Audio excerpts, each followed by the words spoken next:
Have you ever wondered if your goodness is real, or just a disguise to survive? What if I told you that you're not actually good? You're just terrified of being hated. This may sound harsh, but stay with me, because today we're going to uncover a psychological and spiritual truth that most people spend a lifetime avoiding. We'll reveal why so many live behind a mask of forced kindness, why you constantly say yes when your soul screams no, and why this pattern is quietly draining your energy, distorting your identity, and keeping you trapped in emotional prisons. You're not broken, you're conditioned, and it's time to break that cycle. Machiavelli once said it's safer to be feared than loved. Jung showed us that everything we repress becomes our shadow, and the universe, it keeps sending you signs through your body, your dreams, your fatigue, begging you to stop betraying your essence for a little approval. If you've been feeling disconnected, exhausted, or like no one truly sees you, there's a reason. This video isn't just information. It's a ritual of remembrance. You're about to walk through the hidden corridors of your psyche and finally see the truth behind your so-called goodness. So if you've ever felt like you're performing a version of yourself just to be accepted, this is your moment. The moment to remember who you are beneath the roles, beneath the fear, beneath the need to please. This journey will awaken the kind of clarity that realigns your soul with the universe, unlocks your authentic power, and reconnects you with a spiritual truth that's been whispering in the silence all along. And before we begin, just one thing. Many people watch our videos here on Celestial Truths and feel deeply connected, but they forget to subscribe. If this message resonates with your spirit, if you feel this is exactly what you needed to hear, hit that subscribe button and stay with us until the end, because what you're about to discover may finally explain why you've never felt free and what you must do to reclaim your soul. There's a certain kind of smile that doesn't reach the soul, a sweetness that feels strangely hollow, like the echo of a voice in an empty hall. Many walk through life wrapped in this delicate facade, wearing kindness like a well-tailored costume, polished, warm, and socially approved. But beneath that polished surface, something trembles. The seeker begins to sense that what looks like goodness might actually be a silent act of survival. A survival shaped not by love but by fear, the fear of rejection, of being unloved, of falling out of harmony with the invisible expectations of the world. In a universe where energy speaks louder than words, the soul grows weary when it must pretend to be at peace. This type of kindness is not born from the heart's natural generosity. It is rehearsed, refined, and repeated. It's the smile offered in meetings when the spirit wants to cry. It's the sure no problem spoken while the body clenches in protest. It's the soft tone masking a storm of fatigue, and over time the mask begins to crack. You may notice it in the way someone avoids their own reflection, or how they fall asleep exhausted not from action, but from performance. This is not kindness, it's camouflage, and in a spiritual sense, camouflage is a form of forgetting who you are, what you need, and what your presence was meant to awaken in the greater cosmos. In the mystical journey of self-discovery, this mask becomes a sacred symbol. It shows us where we have exchanged authenticity for acceptance, where we have sacrificed our inner fire just to be seen as nice. The spiritual path, however, doesn't seek niceness, it seeks truth. It whispers, you don't need to be good, you need to be whole. And wholeness sometimes looks like setting boundaries, like silence instead of small talk, like saying no when the world expects yes. The universe responds not to the social version of you, but to the soul that dares to be real. That is where mystic energy flows, where alignment with one's spiritual purpose truly begins. But here's the paradox. The more you play the part of the good one, the more invisible your true self becomes. This self-effacing performance might win approval, yet it starves your inner life. The cost? Emotional exhaustion, spiritual disconnection, and a haunting sense that something essential has been buried. The inner world, rich with symbols and archetypes, begins to cry out through dreams, synchronicities, and even physical symptoms. The universe doesn't lie. It keeps sending messages until we finally listen. That persistent tension in the shoulders, that unspoken resentment, all signs from the deeper self asking, why do you keep betraying me for applause? And so the disciple begins to awaken, not through grand epiphanies, but through small ruptures in the mask, in a moment of fatigue, in a tear shed alone, in a conversation where the truth slips out, without permission. These are not breakdowns, they are breakthroughs, invitations from the mystical intelligence that governs all things, urging the seeker to remember, true kindness is not a performance. It is a frequency that emerges when the soul is at peace with itself. And when that kind of peace begins to blossom, something miraculous happens. The mask no longer fits, and in its place, the face of authenticity begins to shine. There's a reason why certain truths make us shift uncomfortably. In our seats, they pierce the veil of illusion we've wrapped around our identities. One of those truths was whispered centuries ago by Niccolò Machiavelli, a figure often misunderstood, yet hauntingly precise in his observations of human nature. He didn't speak as a cynic, but as someone who saw through the masks. He understood that what we often call goodness is less about virtue and more about fear. In the dance of society, many are not kind because they are noble, but because they are terrified of being disliked, rejected, or worse, forgotten. And that fear molds behavior more than any philosophy of love. Machiavelli proposed a radical question: is it better to be loved or to be feared? And in doing so, shattered the illusion that morality alone governs human behavior. In a universe governed by unseen laws and psychological forces, love is rarely unconditional, and fear, though uncomfortable, often commands a deeper respect. The mystical insight here is profound. What we think of as spiritual virtue is sometimes just emotional armor. We say yes to avoid confrontation. We give too much to be needed. We stay silent so no one withdraws their approval. But in doing so, are we really loving others, or just manipulating the outcome of our relationships to avoid being cast aside? This is where the shadow begins to stir. The part of us that knows we've bartered our authenticity for belonging. Carl Jung would call this the realm of the persona, the mask we wear to meet the expectations of the world. But beneath it lies the shadow, the authentic self we repress in order to be seen as good. This is not evil, it is unintegrated power, and until we confront it, we remain caught in a spiritual limbo, unable to be feared, too afraid to be unloved. The mystic knows, a soul that constantly sacrifices truth for harmony becomes energetically fractured, disconnected from the universal flow that only truth can access. So the question deepens, not just, should I be loved or feared, but rather, who am I when I stop trying to be either? When we release the need to be perceived as good, a deeper kind of inner authority begins to rise, one that doesn't chase approval or dodge disapproval, but instead flows from spiritual alignment. From this space, kindness is no longer calculated. Boundaries become effortless. We stop managing people's perceptions and start living in tune with our own essence. And in that essence, the universe meets us, not with applause, but with synchronicity, presence, and peace. To live this way is not easy. It demands a death of the false self, a letting go of the identity that only exists in other people's eyes. But through that symbolic death, the soul awakens, not as a tyrant, but as a sovereign being, not to dominate others, but to reclaim the power it had quietly handed away in the name of being good. This is the spiritual paradox. When you stop trying to be liked, you become magnetic, not because you've forced fear, but because you've embodied truth. And in the mystical order of the universe, truth always commands more than fear ever could. Imagine walking onto a stage every single day, wearing costumes stitched not by creativity, but by expectation. In this theater, the roles are pre-assigned. The good daughter, the reliable friend, the quiet worker. You enter the scene, deliver your lines, smile on cue. The audience applauds, but when the curtain falls and silence returns, you're left staring into the mirror, wondering who you are beneath all that approval. This is the subtle tragedy of modern life.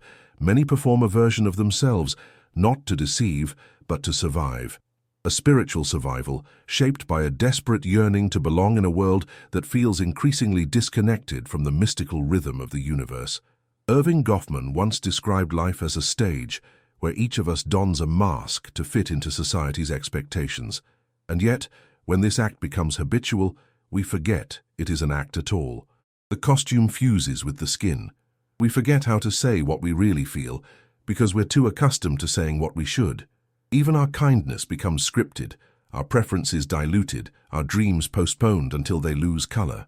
In this state, the self becomes faint, a distant echo, a forgotten melody. And here's the danger.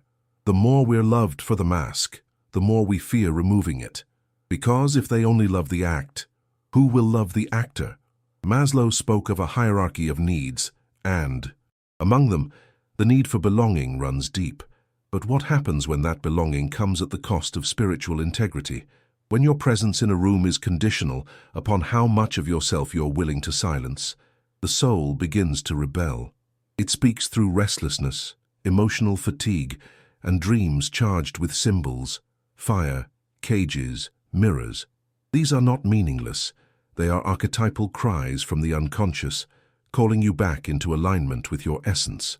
The universe, in its infinite intelligence, doesn't just want your adaptation, it wants your individuation.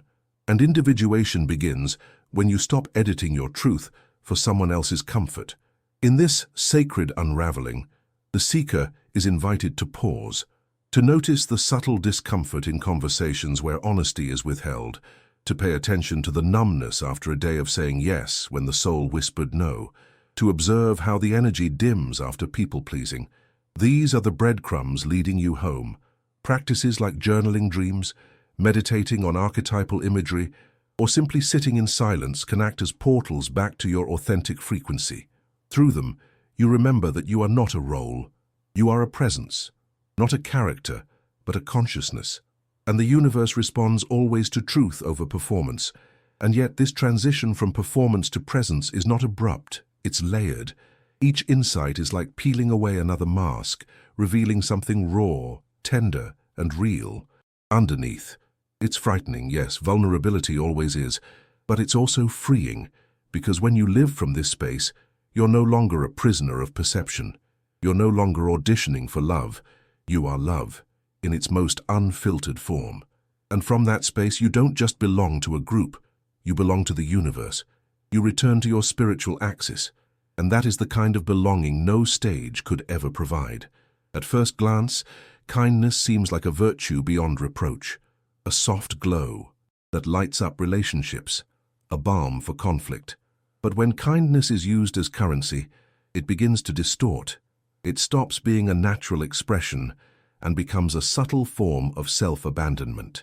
Many souls, especially those sensitive to the invisible language of the universe, sense this distortion early on. They feel it when they say yes and their chest tightens, when they offer help, but feel unseen, when they constantly give, not from abundance, but from fear, fear of being disliked, left behind, or seen as difficult. And in that space, kindness becomes a beautifully decorated prison. This kind of goodness is exhausting, not because love tires the spirit, but because pretending to love, when your soul is asking for rest, silence, or boundaries, creates inner conflict. Over time, the body begins to store these micro-betrayals. The stomach knots, the throat closes, the muscles tense. These aren't random sensations. They are sacred signals, spiritual alerts from the self, asking, why? Do you keep saying yes when your truth is no? In the mystical language of the body, every ache and tension is a message. And when we ignore these messages, we drift further from our alignment with the universe. Relationships built on this kind of false kindness often become transactional. You give so they like you. You show up so you're not forgotten. You listen so they don't leave. But this is not connection, it's compliance. A soul trapped in this loop slowly forgets how to receive, how to assert, how to simply be. And in that forgetting, it loses its mystical radiance, its capacity to attract what is real. Jung would say that this form of goodness feeds the persona while starving the self. The price of constant approval-seeking is the slow erosion of authenticity, and authenticity is the very frequency through which the universe responds to you. There's a subtle tragedy here. When you're always nice, people may love your behavior, but they never get to meet your soul, the real. You remains hidden behind an endless performance of politeness. Over time, this spiritual dissonance creates what mystics call a soul fatigue, a deep, indescribable weariness that no sleep can cure. Because it's not the body that's tired, it's the spirit. the spirit of someone who hasn't spoken their truth in years, who has mastered the art of being needed, but forgotten the art of being seen. But there is a way out, a gentle, courageous path that begins with small acts of truth, saying, "I can't," without guilt, choosing rest without apology, being silent when everyone expects a smile. In doing so, you're not becoming cold, you're becoming real. You're shifting from survival to presence, from fear to clarity. And the more you align with that clarity, the more the universe rearranges itself around you. This is not rebellion, it is remembrance. And as you remember who you are beyond the pleasing, you begin to taste a new kind of freedom, one that doesn't depend on how others see you, but on how deeply you are rooted in your own mystical truth. There comes a moment when the body can no longer carry what the soul refuses to voice, a moment when the silent screams of the spirit find a way out, not through words, but through illness, exhaustion, or collapse. These aren't random disruptions, they are messages, sacred cries from the unconscious, encoded in fatigue, anxiety, tension, or inexplicable pain. The universe, always in tune with your essence, begins to speak through the body when the mouth no longer dares to.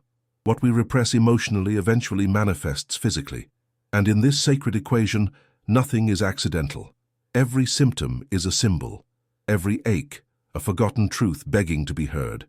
Take Lara, for instance, a devoted teacher, always smiling, always available, the kind of person everyone admires. But behind her daily warmth lived an internal drought. She couldn't say no, couldn't disappoint, so she gave and gave and gave, until her body collapsed. Not metaphorically, literally. Her nervous system became overwhelmed, her voice vanished, and even the act of getting out of bed felt like moving through water. Doctors gave names: burnout, chronic fatigue, anxiety, but none of those labels could explain the mystical root.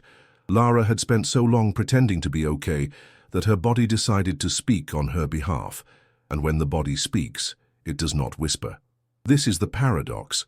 While the mind tries to protect us from pain by avoiding conflict, the soul seeks truth above all else.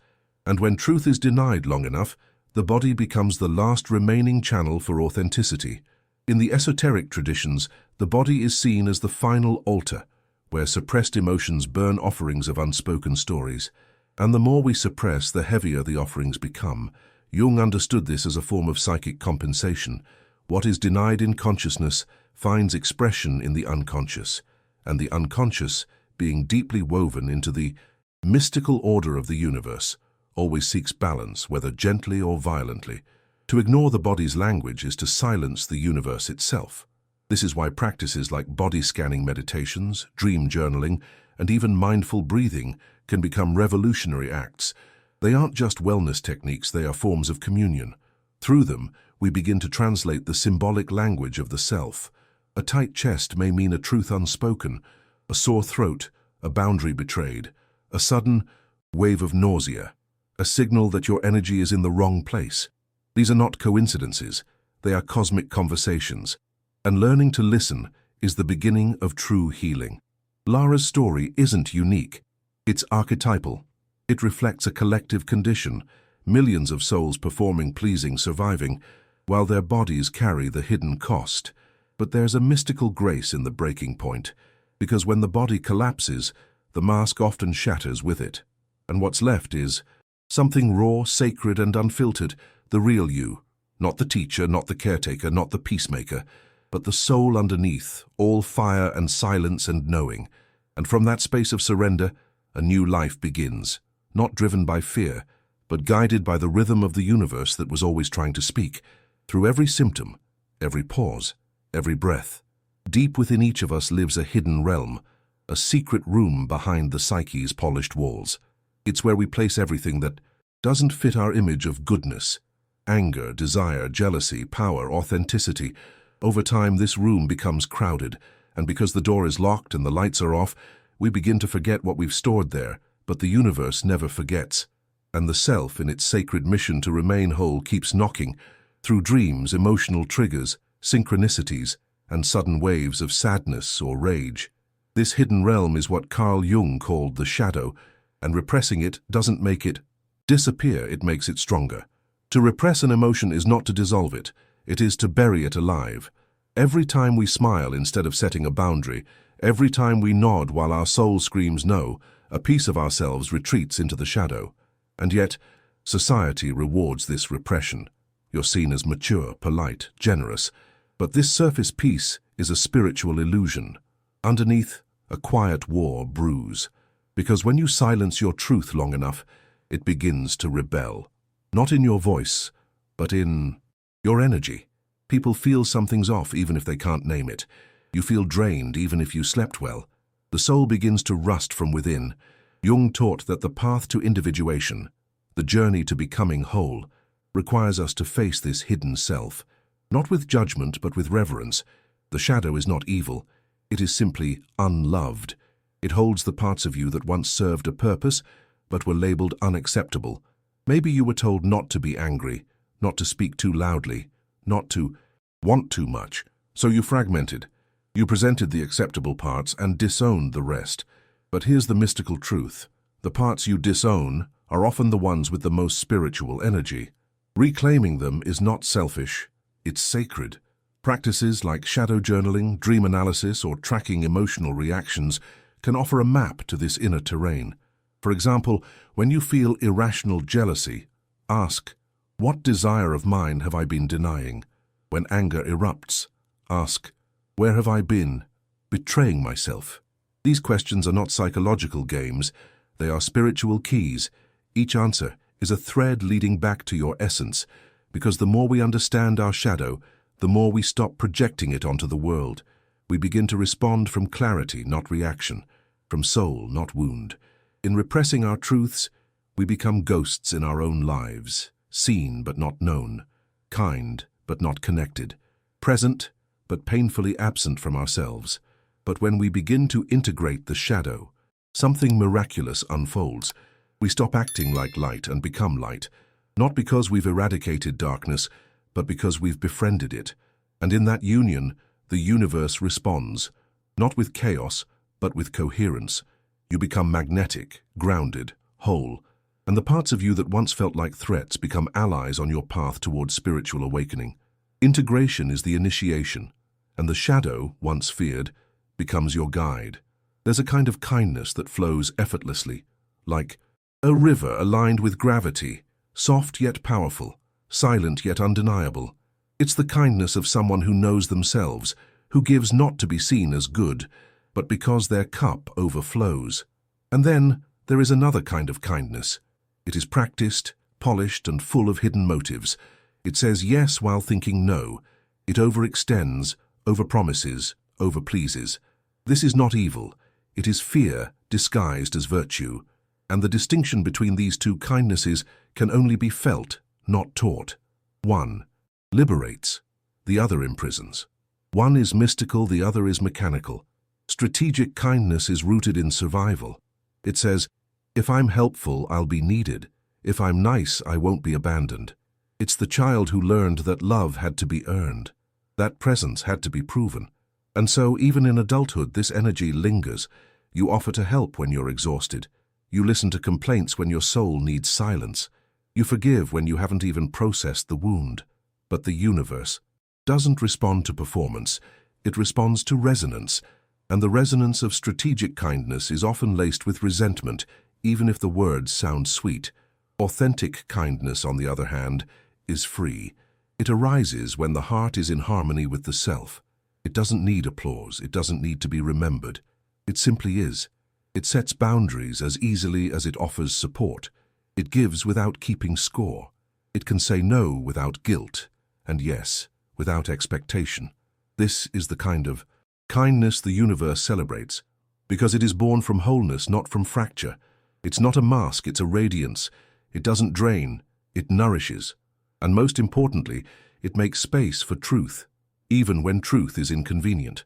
Jungian psychology would say that strategic kindness feeds the persona, while authentic kindness emerges from the integration of shadow and self. It is the result of deep inner work, the kind that reveals your real motives, not to shame you, but to set you free. 2. Ask yourself, Why am I really being nice right now is a sacred inquiry. Not to become harsh, but to become honest. Not to retreat from the world, but to show up with presence, not performance. Every time you act from alignment rather than fear, you reclaim a piece of your soul, and the universe adjusts accordingly. So when the disciple begins to walk this path, a quiet shift unfolds. The need to prove disappears. The weight of overgiving dissolves. Relationships deepen, not because you're more useful, but because you're more you. And in this space, you don't lose kindness, you rediscover it as something holy, as something whole. Strategic kindness may win favor, but authentic kindness opens portals. It aligns you with the greater current of the cosmos, where every act of truth becomes a light in the spiritual fabric of the universe itself.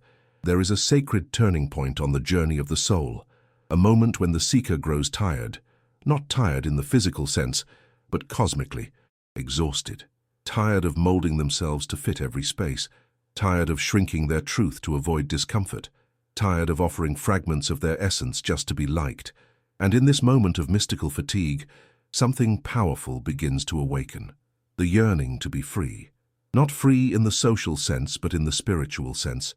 Free from the invisible chains of needing to be loved at all costs. This is the doorway to authenticity. This is where the true journey begins. Freedom, contrary to what we're told, is not found in detachment or rebellion. It begins in the quiet courage of no longer needing to be understood, of no longer fearing rejection, of realizing that approval is a currency too expensive when it costs yourself. When the fear of displeasing dissolves, space opens within the soul, a space so pure, so vast, that only truth can reside there. This is not the coldness of ego, it's the warmth of alignment, the kind of alignment that resonates with the deeper frequency of the universe, the kind that says, even if no one claps, I will still sing. This path is not about becoming harsh, but becoming honest. It's about letting go of the compulsive need to explain yourself, about finding stillness in being misunderstood. It is in this stillness that real power is born, not the power to control, but the power to be. And in that being, you stop chasing love and begin attracting it.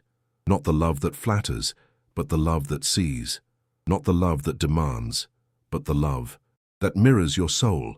This is the sacred return, the homecoming, the moment when your essence no longer negotiates its presence. Jung spoke of individuation as a return to the self, a process that requires confrontation with the false roles we've played. And the role of the one who pleases everyone is perhaps the most seductive of all. But the price is high. Your dreams dim, your voice fades, and your spiritual clarity becomes cloudy. The moment you stop performing for acceptance, the fog lifts. You begin to see who you are beneath the layers. You remember the sound of your own rhythm, and as you realign with that rhythm, life itself begins to reconfigure. Synchronicities appear, relationships shift. The universe answers, not who you pretended to be, but who you finally become. This then is the quiet revolution, choosing truth over likability, presence over performance, self over image. It may cost you applause, but it will give you peace. And that peace is not passive. It is potent. It draws the right people, the right path, the right possibilities. You no longer live for validation. You live in resonance with the universe. And in that resonance, freedom is no longer a dream. It becomes your natural state. The final mask falls. The soul breathes fully. And what remains is not perfection, but truth. Not performance, but presence. Not fear, but love. Real love. The kind that begins within. So, tell me, have you been living as your true self, or just trying not to be disliked? If this video touched something deep inside you, share your thoughts in the comments. What part of the journey resonated the most? When did you realize that your kindness might be a mask? Your story could illuminate someone else's path, and your voice matters here. And if this message felt like a mirror to your soul, don't leave without subscribing and activating the notifications. That's how you make sure you never miss the next moment of awakening. Because the next video, appearing, right here on your screen, is a continuation of this journey. Watch it next. Your liberation is not a destination, it's a process. With love, depth, and truth, this is Celestial Truths,